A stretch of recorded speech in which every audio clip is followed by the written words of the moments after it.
But let's not talk about what's going to happen to the movies, given that Maharashtra is going to be opening theatres come 22nd October. It's good time as any to bring on board Alok Tandon, the CEO at INOX Leisure, joining in the show right now. Alok, hi, good morning. Haven't chatted with you in a while. How are things at your end? Well, all well, thank you. Yes, it's been ages, and you can see our smiles. Very happy that Maharashtra has announced the opening date, which is 22nd October. So I think all of us who are in the Indian film industry are quite excited about it and waiting for movies to come. I can tell with your smile, you're beaming. But tell me, what percentage of your revenues come from Maharashtra in particular? And I mean, it may be too premature to ask, but what kind of anticipation do you have? Are people going to just flock back to the theatres, or do you think the process is still going to be slow? Well, let me tell you what we've experienced in other parts of the country. If the content is good, people are dying to come out. And there have been shows to tell you, for example, Bond is released all over the country. Every alternate seat where we are allowed to occupy has been full. Fast and Furious did amazingly well. So I'm quite bullish that once content comes, people will throng back to the cinemas. There's a real good lineup of movies which have been announced, and we all are eagerly waiting for it. When we opened earlier after the first lockdown, we had about single-digit occupancies. But now what I've seen in the last couple of weeks, the occupancy is in high teens, and it's a matter of time before people literally throng and our lobbies are back with the hustle and bustle that they were known for.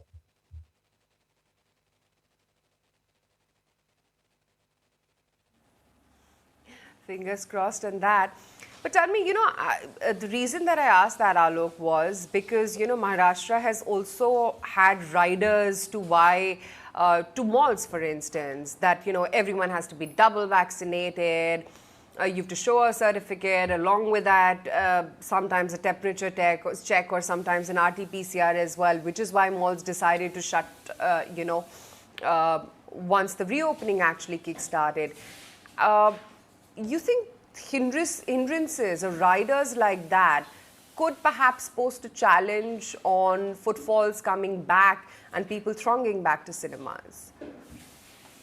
If I can just continue with your previous question, that why is Maharashtra important? Well, let me tell you that Maharashtra is very important for the Hindi film industry because, for example, I can talk about INOX, that about 20 to 22% of our seats and our theaters are in Maharashtra.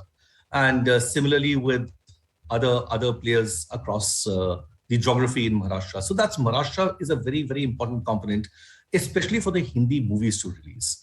And when you talk about impediments, I don't think there are impediments. People today have to learn to live with the virus.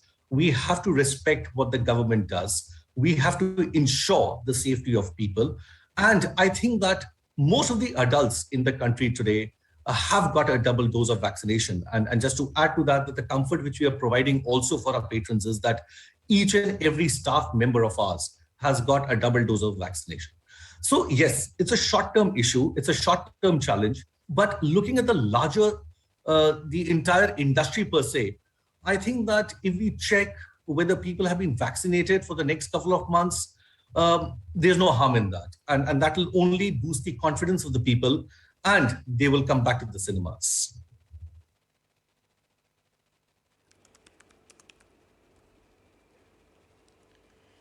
Good morning, Alok. This is Nantara. So, Maharashtra market, of course, really important. I remember talking to PVR, we talked about it being the biggest market in the country as well. Right. Now, against the backdrop of OTTs becoming so popular, being more affordable as well, what is going to be the larger impact? Okay, fine, you've seen a Dharma and a Netflix deal break off, but the fact is that the OTTs, backed by massive cash, are also, trying to get film releases done on Fridays or Thursdays, etc.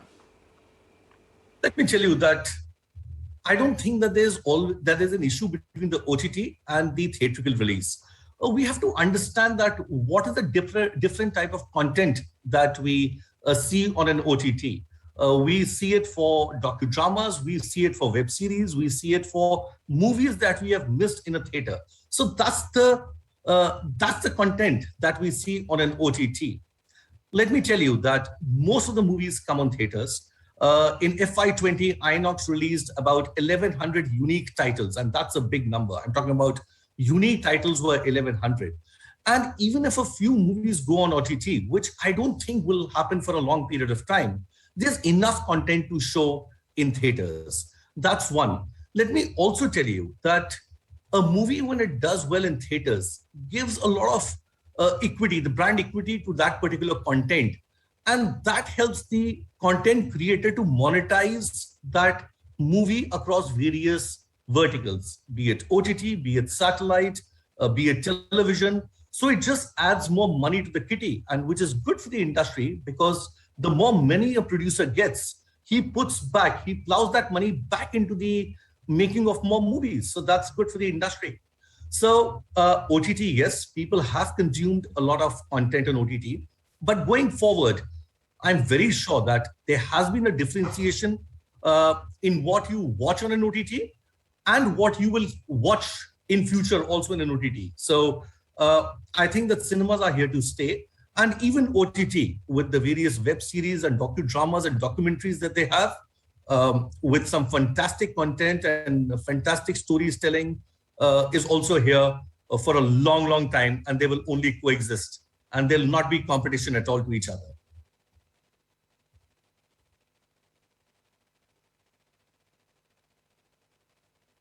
And cinemas will learn to coexist. They will not compete with each other. But because, habits are formed in what they say, 21 days, we've gotten used to just lying around in our pajamas, watching the show of our choice at the pace that we want, with no commercials and all of that. Is there pressure on cinema owners like yourselves to up the experience? If I'm going to pay for parking, if I'm going to pay for a movie ticket, plus the popcorn, plus other candy, is there pressure on you to up the entire experience? How are you going to do that? And are cinemas also going to start using their space for non-movies? Something, for example, PVR is trying to do. Well, let me tell you that what you said, that lounging in your house, watching it in your pajamas, well, yes, that's one, I would say, a positive thing. But then can you get crystal clear image? Can you get uncompressed sound? Can you get that ambience? The answer is no. You have to come to watch a movie on a large screen, which is from a wall to wall, and then enjoy what the content creator has made. So I would say that that's important, number one. Number two, when you talk about costs, well, cost is there for anything. If somebody gives you a good ambience, the rentals that we pay, the mall owner has constructed the mall, so he has to monetize it. So those are given. Today, I know that all of us order food from outside. Does it mean that we have stopped going out and eating food? The answer is no. Similarly with movies. See, today, movies are being made in a way that you come out and enjoy. I always say that people go out for a 2.5-hour vacation, and that's something which will continue. When you talk about using it for any other movie, any other content, my answer is yes. INOX has already started it. We've been doing it for a long time. We use our theaters for AGMs. We use our theaters for stand-up comedy. We use our theaters for various other non-cinema activities. And that's something which we have been doing for a long, long time. And just to add to that, in pre-COVID times, we used to reach out to schools, to colleges, because we have got a big library of educational related material, which we used to show on our cinema screens. We have got a library of Nat Geo and Discovery Channel movies. So that's something which we keep on doing. Yes, we are using our cinemas for alternate content, whether it's a cricket match, whether it is showing the NBA live, or whether it is doing anything else. We are monetizing our seats, and that will also continue in the future.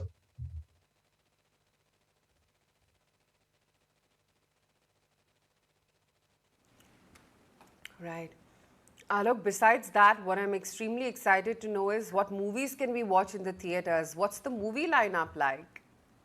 Oh, well, I can rattle out all the names and the program would end and you'll tell me to shut up. But well, we are excited about Suryavanshi. We are excited about 83, Bunty or Bubbly, Matrix, Pushpa, Jersey, Satyamev Jayati 2. I said I can just rattle off all the names.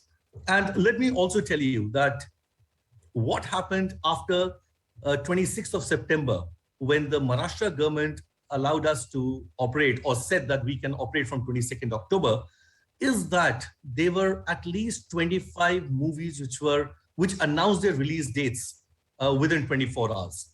And that, I think, is a fantastic thing. If we have to go by that announcement, I think theaters are here to stay.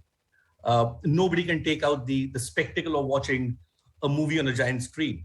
And let me also tell you that the entire industry will remember 26 September as the most pivotal day, as it boldly underlined the significance of theatrical release. So that's how I can put it. And today, I think that there are at least 20 to 25 movies ready in Hindi, in English, and other Indian languages to be released.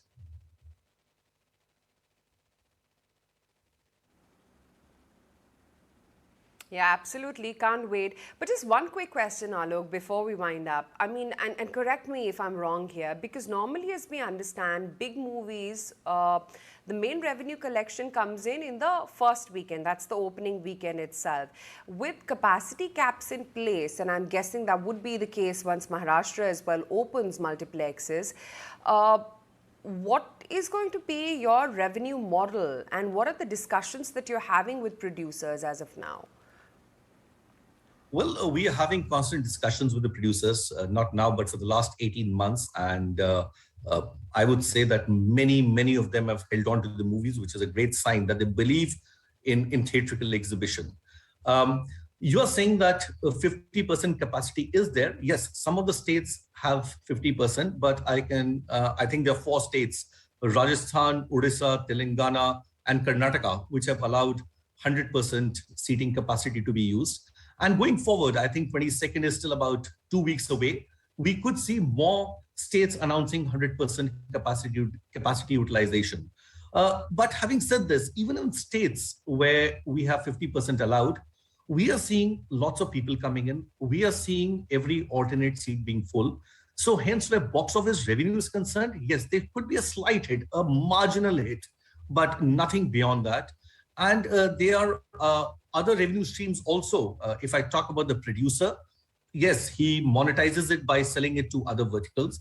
And where we exhibitors are concerned, we have our F&B and advertising revenues, because we all know that the revenues of an exhibition company comes from box office, food, and advertising. So that's there. But let me tell you, whatever happens is only for a short period of time. Come festive season, Diwali, we know that a big movie has been announced. Christmas, we have another blockbuster coming out. So is Republic Day.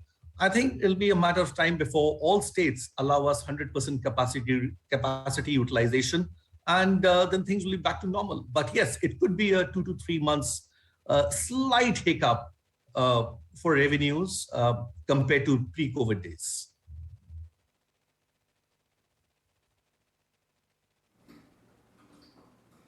Sure. Can't wait. That's all I can say. Alok, good chatting with you. Thanks for taking the time out and speaking with us. Thank you. Thanks a lot.